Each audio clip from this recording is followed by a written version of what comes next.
talk a little bit on how we get the sockeye and the process of what we do as far as the refreshing process and how that works? Yeah, so Doug is our guy for procuring sockeye, and he actually only sources it from one source, which is Big Creek up in Alaska, Bristol Bay, and we're kind of unique in that aspect. A lot of people will source from different areas in Alaska, but we really target that one location just to get the consistency.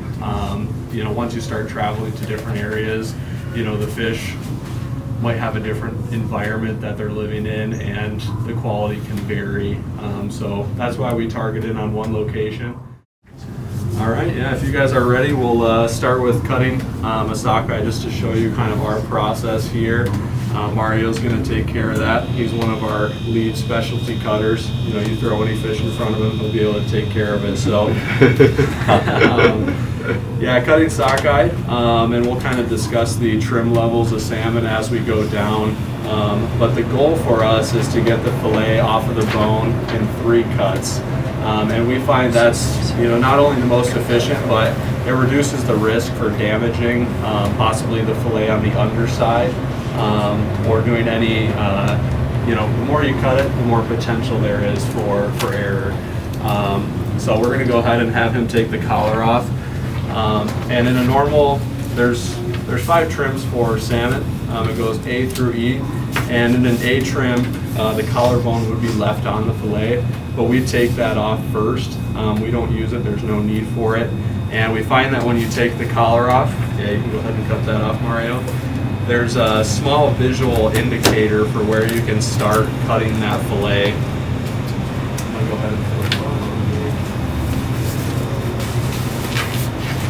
on. So you guys can see right in the front there, you know, you can see the backbone on that fish, and that's what we're looking for him to make his first cut to get the meat off the bone. So when he goes to cut this fillet, you can see he puts his knife just slightly above that backbone, and he's going to pull it all the way down the length of the fish.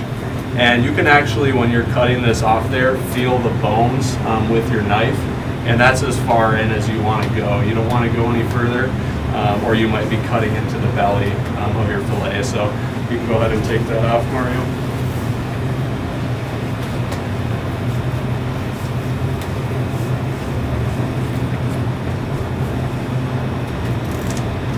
And this second cut that he's making, coming back from the tail towards the collar, is really to open up this space where the ribs start to curl down into the belly, and that's going to allow him to get his knife in there and separate the ribs from the belly without getting into the underside of the fillet.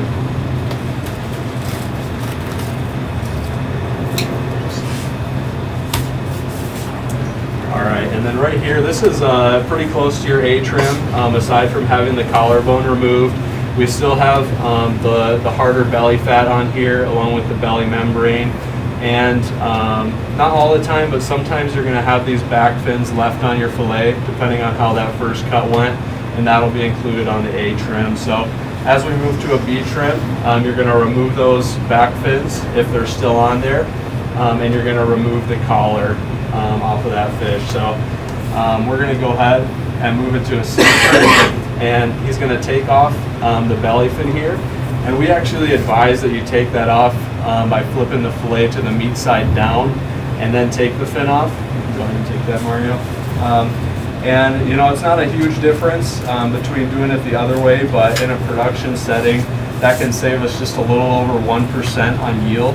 And when you're doing 4 to 5 million pounds a year, that 1% really starts to add up. So the next thing we're going to do is take off that belly fat. And something to note is you can see on there, this belly fat is kind of a brown, you know, almost turning to a green color, and that's going to be pretty common in refresh sockeye. That fat content on there just doesn't hold up really well in a refresh product, and that's actually why we go a step further on refresh products past the C trim and into a D trim. All right, if you want to take those pin bones out. So when we pin bone here, we only run it once through a pin bone machine. You know, I'm sure a lot of you guys are aware that pin boning a fish can do a lot of harm to it, and a pin bone machine is all about putting pressure down on the fillet to expose those bones and then raking over while the vacuum sucks those out. And it's really not a nice process for the fillets. So what we do is we lighten up the pressure, and we do still run it through to rake those bones up so you can see them a little more. And then we go through and take them out with a needle nose plier to avoid flaking those pieces of meat even further. The machine doesn't actually remove, just exposes them. Yeah, they're intended to remove it, but here we kind of back that process off a little because we find that having them removed by hand actually causes less damage to the fillets. Right. And while he's taking care of that, I did grab a couple of the fillets that didn't meet our spec for ending up in a box that we would envision, a consumer having on an entree plate. So what we're looking for is the amount of gaping that's on a fish, and in this fish, the gape is longer than an inch. So we look for any gape that's an inch or longer. And if there's one of those on a fillet, that entire fillet is going to get sorted out as a byproduct.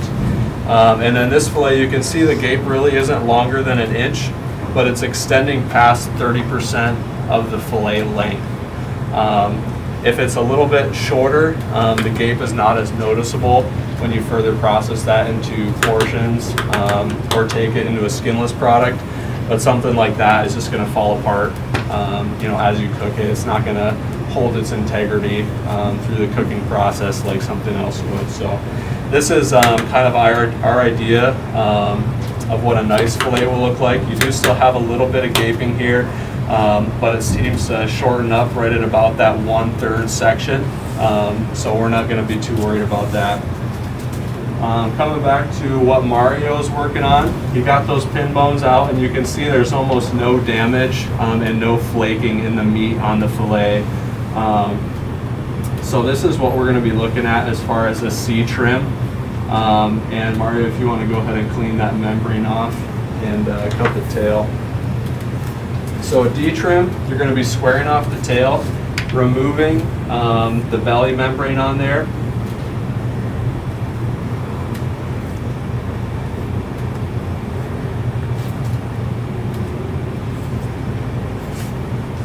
And then we're also going to square off the nape or the collar side of the belly here, just to square off that edge.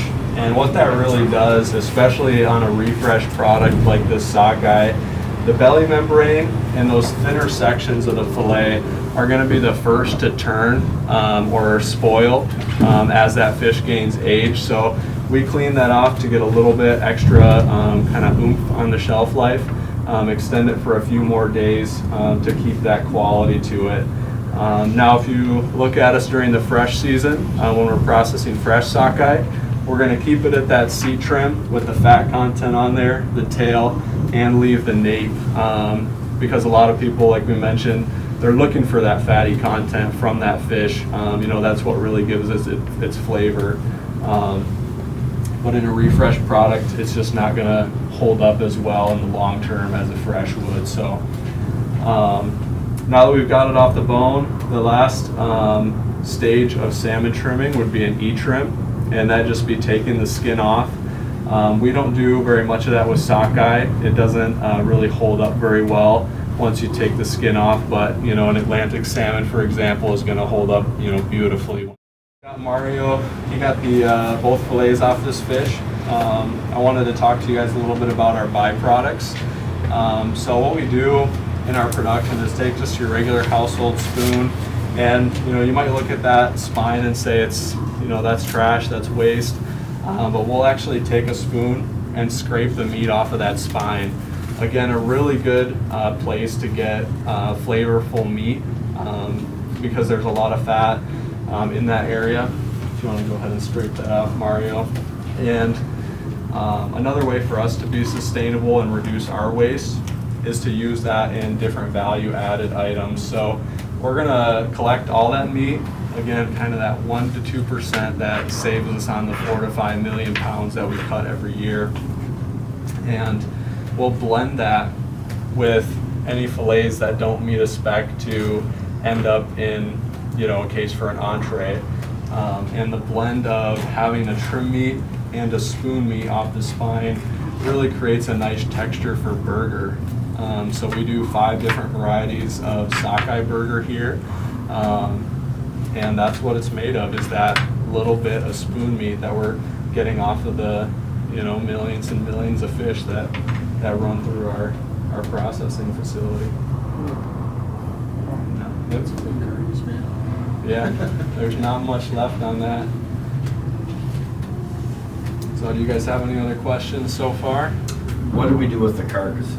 The carcasses, actually, we store any fish byproducts, and that could be the carcasses here, collars from cutting a halibut, or, you know, just scraps from any cutting, and that goes to a mink farm, and they grind it down together and form, you know, little pucks, and, you know, put it out to feed their mink.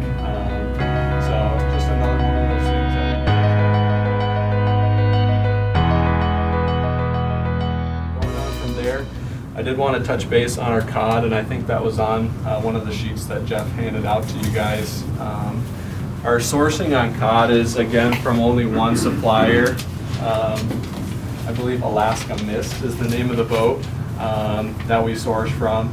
And they're actually longline catching that, which is kind of just like trolling. You know, you leave your line behind your boat, and, you know, you catch it like a normal fisherman would. And then on there it explains that some other suppliers or processors will use pot catching. And that's like, if you've ever seen, I think it's called Deadliest Catch, where they're out catching the crab. You know, they throw those giant cages out and pull it all up, and they get, you know, who knows what else in there with it. So really, longline caught is a little bit more sustainable. It's a lot easier on the ecosystem, and that's why you'll see on there it's also MSC certified. If you guys don't know, Marine Stewardship Council, they're an organization that helps kind of secure and establish sustainable supply chains in the fish industry. So, Is that recognized if you menu that kind of stuff, or Yeah. is there much awareness these days? I think there is a growing awareness. You know, there might be your average consumer may not understand what that is, but more and more that I talk to people in our sales department, people are looking to display that on their packages. So to me, that's kind of an indicator that more and more people value that kind of information. Something I also wanted to point out on our cod program, and we're not the only ones that do it, I'm sure, but a lot of the cod that is sourced, and particularly frozen portions, is soaked in a chemical called tripolyphosphate, and that's going to increase producers' yield on that fish substantially. We've done some tests here, and by soaking finished fillets in tripolyphosphate, you can pick up between 20 and 25% of the weight of the fillet in water. And, you know, great advantage to the producer, but not so much for anybody on the other end of it, because once you go to cook that, you could lose anywhere from 15 to 20% of that water weight in your pan, you know, your oven, whatever it is. So we've actually gone a different route. We do not soak our product in tripolyphosphate, because one of the other things tripoly does is it almost bleaches the fillet.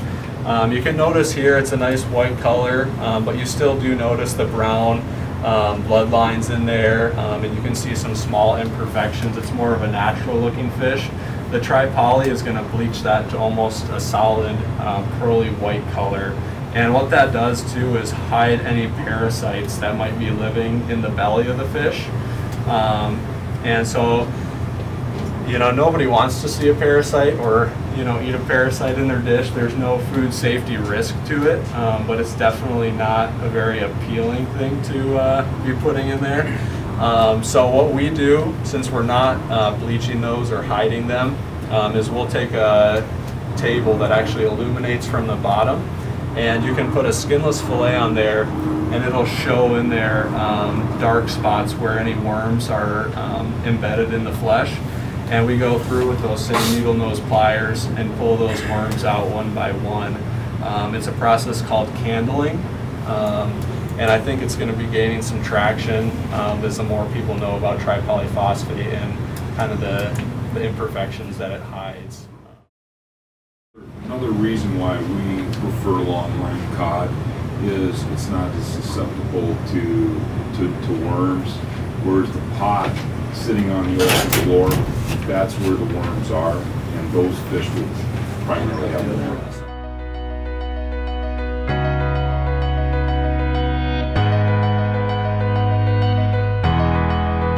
Bring in a portion of tuna just to show you guys a little bit on the grading side of that. This came to us as a #1 tuna, and if you guys want to take a look at the color in there, it's a little hard for me to see from this angle, but really what we're looking for is the color in the eye of the tuna, the real loin of it, and then also down at the bottom where that loin meets where the skin is going to be and the bloodline.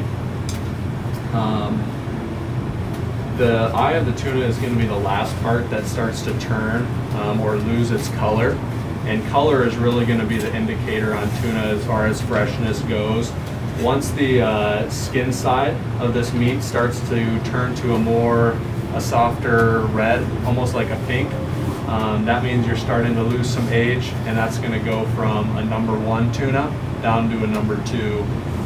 And there are, #1 plus, -1s, 2+. There's quite a few different grades, but generally we just refer to it between #1 and #2. So this is pretty close to a #1, but we might even grade this as a #2, mainly because the red, it's very vibrant, very strong, but it doesn't have almost a see-through look to it. A real #1 tuna is almost going to look like a piece of stainless glass, almost like you can see through it, but not quite. So we would probably grade this as a 2+.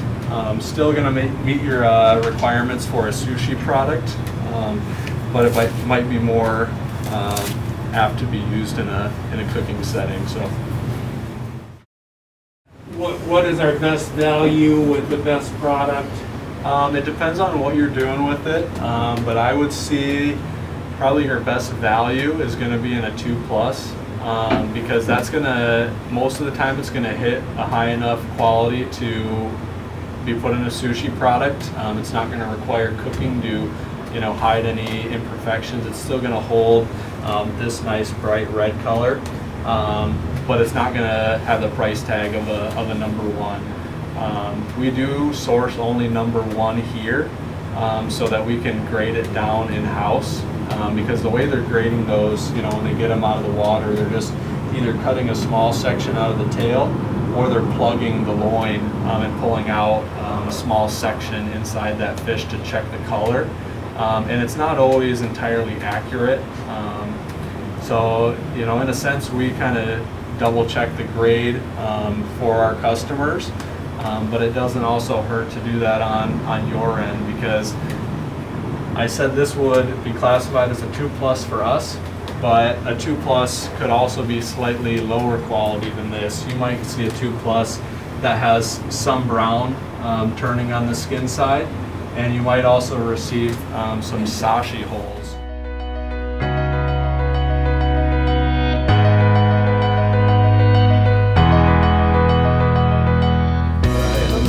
Mario cut this one off. It's going to follow a pretty similar process as the salmon, but it'll give us a good look at what a refresh product might look like, and we can talk a little bit about grading different levels of halibut.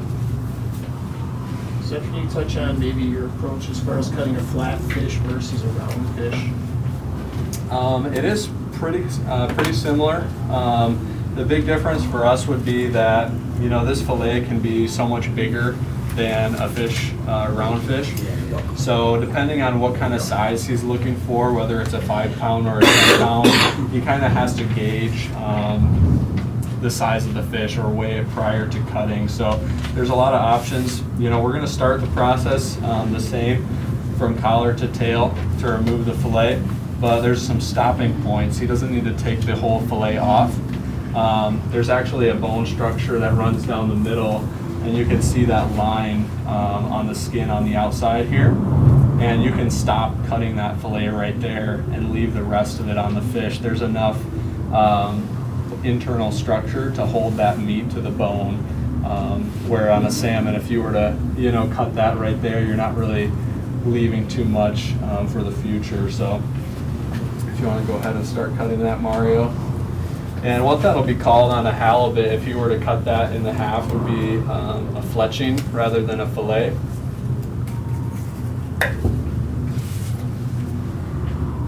And then that can get portioned even further. Say he needed a 2-pound piece, he could just cut it straight here and form kind of a right angle just to get a small section of that fish off.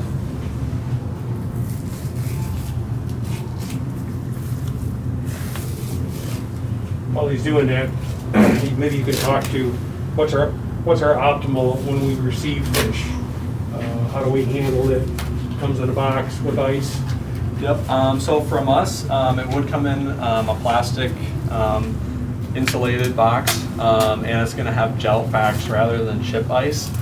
We prefer the gel packs because the chip ice melts over time, creates a pool of water in your case, and it'll actually compromise the integrity of the fillets if you have a fillet soaking in water for too long. So that's why we've opted to go with the gel packs. Even if they melt, you're not getting that fish wet. It's still a dry product in a sense. So when if you guys were to receive some product, I would check first thing, how's the ice? Is it melted or is it intact? If it's melted, I would get as much of that water out as you can, and then reapply ice as needed. For us, maintaining quality is all about temperature. So also taking a look at, even your cooler temp. We like to keep things right on the borderline of freezing to get the longest shelf life out of that product. And along with looking at the ice on the case, I would start to check those quality indicators on the eyes and the gills. Make sure that it's up to par when you're receiving it before you start cutting into it, and then you start noticing some of those other problems. How do you easily check it if it doesn't have the head or the gills on it? So if it doesn't have the head or the gills, which is more and more common from what we've been seeing, I would start with checking those bones inside the belly. And then you can also check the firmness of the fillet from the outside. It's a little bit harder than checking something like this, but you can tell just learning with experience. You want to have a little bit of a bounce back when you squeeze that fish.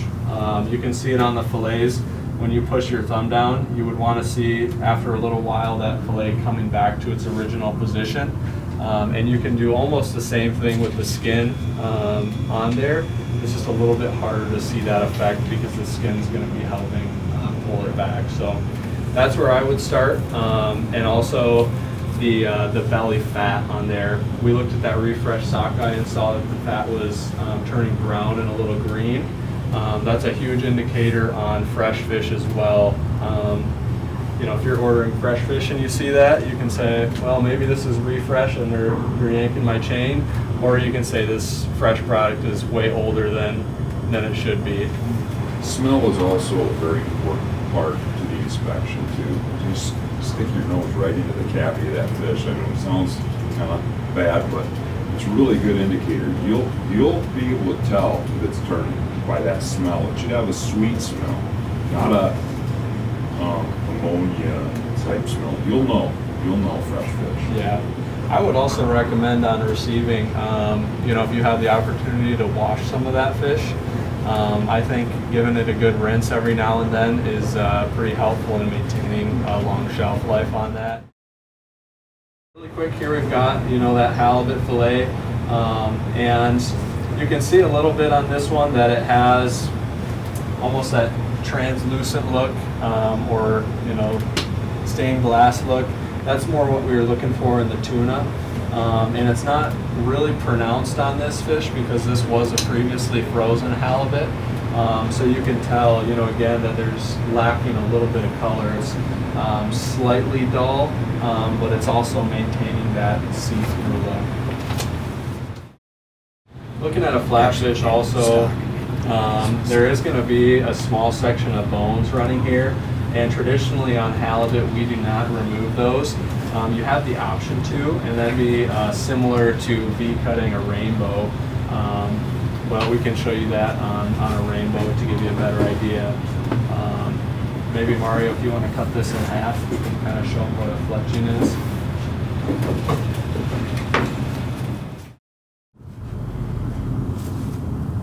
So something else to consider on your quality of fish, and it's present in flatfish and in your round fish, would be the bloodline. And on these fish, it's going to be right in the center along those bones.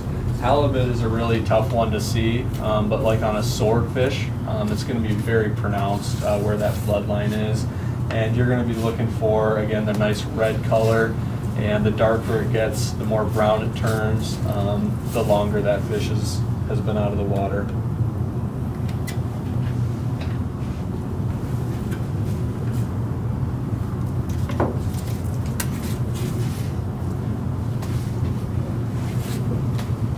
And that would be kind of what we'd be looking at a fletching if we wanted to ship a smaller portion size, or control, more what we're sending to a customer. Maybe they don't want the belly side; they're looking for more of a top loin. You have a little bit more selection options than on a round fish.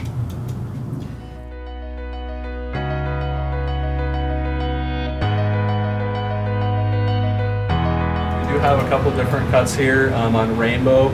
A lot of smaller round fish, it's pretty common to ask for a butterfly cut, and I could have Mario demonstrate that if you guys would like to see it. But that's really, leaving the skin on but taking out all the bones still. There's no spinal bones in there or the pin bones. And because of the bones being so small in a smaller fish, you can't really go through and take those out one by one. And in rainbow, they're a little bit stickier. You're going to run more of a risk of pulling those flakes apart because they're so delicate. So we end up V-cutting that out, and that's literally what it sounds like. You're cutting a V out of that fillet. So once you find out where the bones are, and that's just a simple, you can run your finger along there to see where the path of the bones is going. You'll want to cut a V, almost like a 45-degree angle towards the skin, leaving the bones in the center of that V, and that should get them right out of there. We're going to butterfly a rainbow, and we do have the option to keep the head on when we butterfly it. We don't have a lot of people that take it that way, but I'll go ahead and have him take the head off so you can see a little bit closer what he's going to be working on.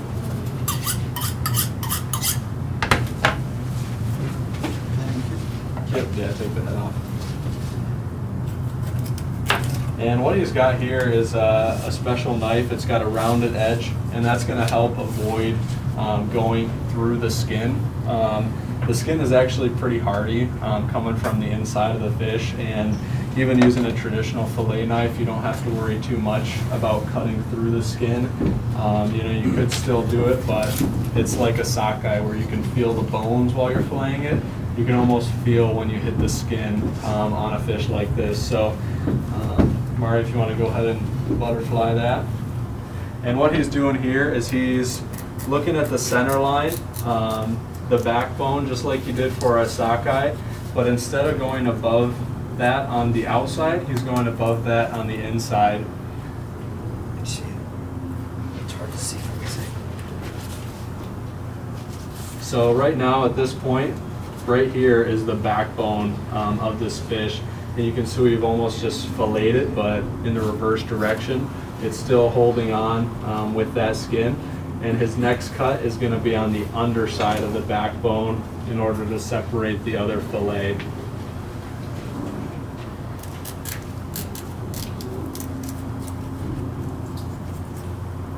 And a little bit different than a traditional fillet, where the rib cage is going to come out of the fish once you get the fillets off. These rib bones are left on each side of the fish, so he's going to have to take an additional step and clean those off. And here he's just removing the backbone. Once you split that fish open, You have that middle section just stuck on there, and you want to clean that off. Seth, can you touch on where we get that product from and how we receive it? That's a pretty unique. Yeah, this is actually coming from Harrietta Hills Trout Farm, and they're located in Manistee, or kind of in that area. And they ship it down to us 1 to 2 times a week, depending on the volume we're going through. And they bring it down in a live truck, and they actually offload it into containers in our our parking lot. They come in flopping, and we've actually got to cool them down and let them settle before we begin processing. But it's coming into us as a live product, so it doesn't get much more fresh than that.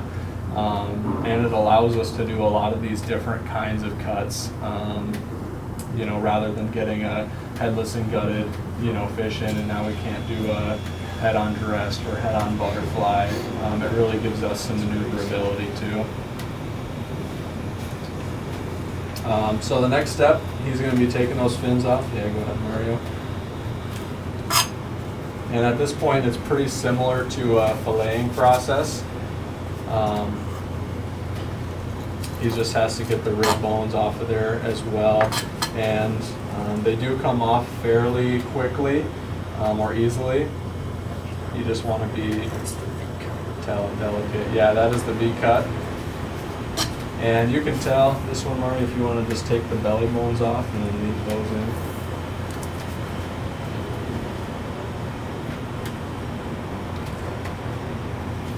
Done that a couple times. Yeah. I'm not sure how it would turn out if I tried it anymore. So now the V-cut that he's going to do, if you're trying to do this, you can feel really clearly, there are your pin bones. And then he's going to work from a 45-degree angle on each side of those and meet where the bones end. So they're ending about here, so he's going to bring that together just a little past that.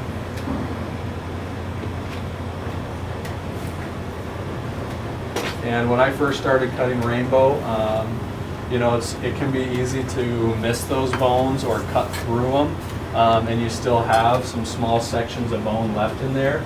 And you don't need to be afraid to make another cut.